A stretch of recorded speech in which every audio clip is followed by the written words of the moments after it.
नमस्कार, मैं हूं नीलू। तो हम आपको बता दें, एक तरफ तो अमेरिका और ईरान के बीच समझौते के पहले दौर की बातचीत खत्म हो गई है, दूसरे दौर की बातचीत शनिवार को होनी है। लेकिन इस बीच खamenei की तरफ से एक बड़ा बयान सामने आ गया है। उन्होंने कहा है कि बातचीत किस तरह से आगे बढ़ेगी, बहुत ज्यादा उम्मीद मुझे इसे लेकर नहीं है, इसीलिए हम अपने युद्ध की तैयारी को आगे भी जारी रखेंगे। आखिर ऐसा खamenei ने क्यों कहा? बातचीत करने के लिए मयंक मेरे साथ है।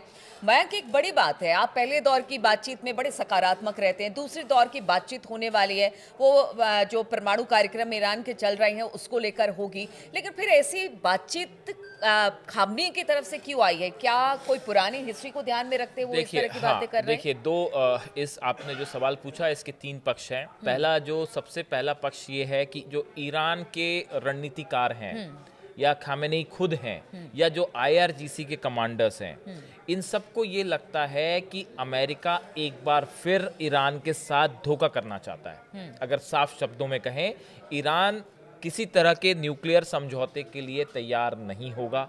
बात नंबर एक, ऐसी खबरें ईरान के आप अगर अखबारों को देखें, ईरान के आप मीडिया को देखें, तो आपको ये बात समझ आएगी कि ईरान जो है वो किसी भी तरह से अमेरिका पे भरोसा नहीं कर रहा। ईरान का मानना यह है कि पहले भी, पिछली बार भी अमेरिका ने धोखा किया, परमाणु समझौते से ट्रंप बाहर आ गए थे, और ऐसा ही कुछ इस बार भी हो सकता है। पहली बात। दूसरी बात यह है कि देखिए, पहले दौर की जैसे ही बातचीत खत्म हुई, उसके बाद खamenei की तरफ से ऐसा बताया गया कि ये पब्लिक स्पीच तो नहीं थी, लेकिन उनका एक बयान था जो कि उनके कमांडर्स के सामने दिया गया। उसमें ये कहा गया, इस तरह की बात कही गई खamenei की तरफ से कि जो पश्चिमी देश हैं, इन्होंने न्यूक्लियर हथियार बनाए हैं।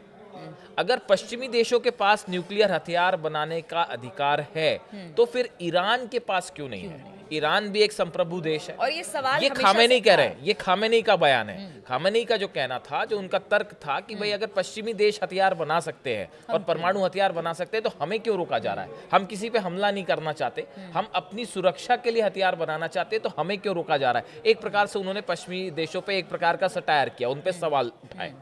इसके बाद जो तीसरी चीज़ है, जो ज़्यादा महत्वपूर्ण है, ऐसा बताया जा रहा है कि खamenei ने IRGC के जितने सदस्य हैं, जो अधिकारी हैं, उनके साथ एक बैठक की है और उनको बड़ा आदेश दिया है कि आप जो है वो बड़ी जंग के लिए तैयार रहिए। अच्छा।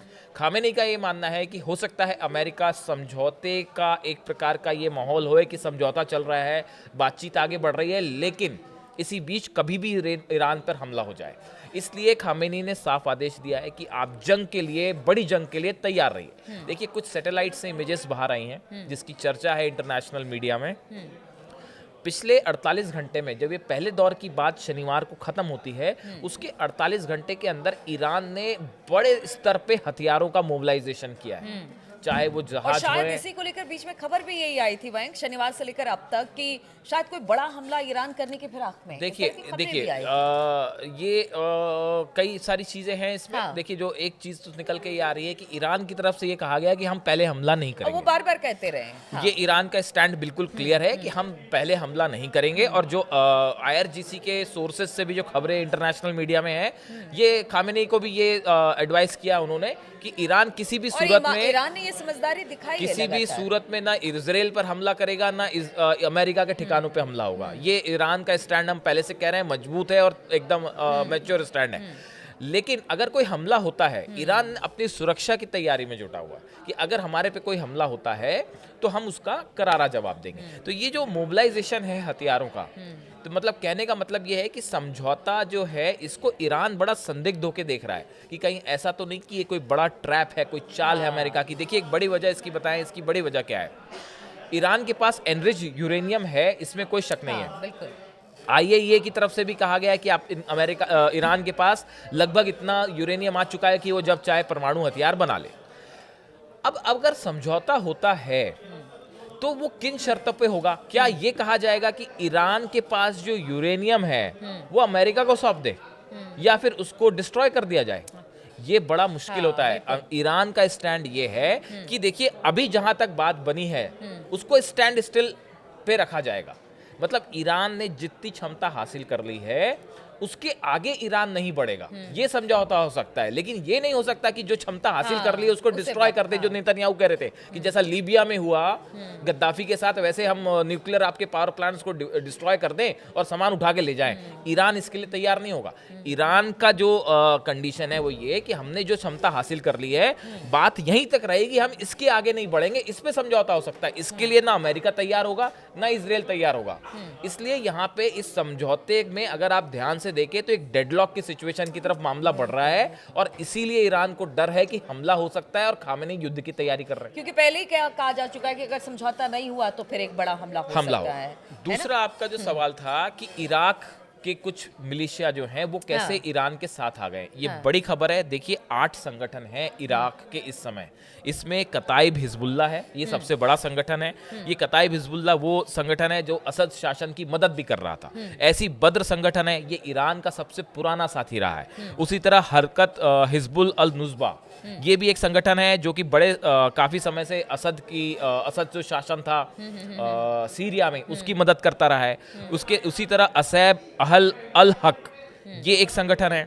कताइब इमाम अली, इसके सदस्य जो हैं ईरान और लेबनान में हिजबुल्लाह के साथ प्रशिक्षण लेते हैं, उन्हें प्रशिक्षण देते भी हैं। कताइब सैयद अल शुहादा, कताइब जुंद अल इमाम और सरिया अल खोरसानी, ये वो 8 संगठन हैं जिन्होंने अब खुले तौर पे ऐलान कर दिया है कि हम ईरान के साथ खड़े हैं, खामेनेई के साथ खड़े हैं। अगर किसी तरह का हमला इजराइल की तरफ से होता है या अमेरिका की तरफ से होता है तो पहला मुकाबला हम करेंगे, उसके बाद बात ईरान तक जाएगी।